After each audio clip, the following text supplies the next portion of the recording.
So full disclosure, I have been unemployed since June of 2024. It is now May of 2026.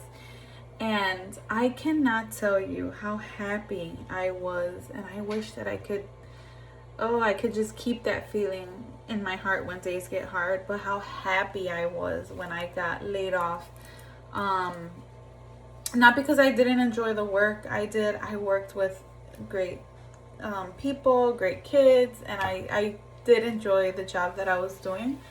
But I felt like I was giving up a lot in my family life, and God had called me to be with my family. He had put that in my heart, and I had been wrestling for it for like a year, where I was like, God, like I feel like I want to be more available for my family, but the job that I have, it doesn't, like, it's just not adding up. And I know that this feeling is from you. So can you help me? Can you give me direction? And sure enough, he did, and he closed that door. And then so I became a stay-at-home mom. I homeschooled my kids, but then the honeymoon phase kind of ended. And being a stay-at-home mom has like its own challenges. Homeschooling has its own challenges. But I know that I always tell myself, like, I don't want to go back to work for anybody, because I don't want to be told when I can and cannot be with my family. And I mean, looking back, like, the beauty of it is that we have been able to do more on one income than we did when we had two incomes. Like, I have been able to go on trips, have experiences with my children that I wouldn't have been able to have if I was still working. And so for some reason, I've been struggling with this thought that I need to work for somebody to make money, because I call it failure to launch. I know that it's not called failure to launch. Failure to launch is somebody that like doesn't leave their parents' home and they're like an adult. For me, failure to launch is that I have like these ideas. They're like small ideas of businesses that I would want to do, but I get so scared at the thought of the first risk. So I felt like, oh, I don't have the wisdom.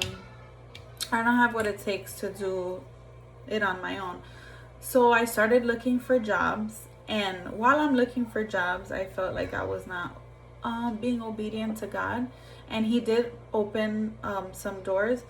And for whatever reason, He opened this one, and then I had a bad interview, but there was some grace in that. Before this job, I had interviewed for another job, and the first round I didn't get it, but then the second round they called me back and they interviewed me again, and they wanted to offer me the position. And I didn't disclose it to that company at the time, but I wanted to say yes, but I couldn't say no, because it was gonna take from the time that I have to teach my children, and I'm not gonna let a job come in between, my homeschooling with the kids. So I had to say no. That was a very hard no, and I always think about that job. But I think that looking back at what happened with the job that I applied for now, like, God is giving me grace in that you can get a job, but I don't want you in this job. And in some way, shape, or form, maybe I was like going out of God's will and trying to make something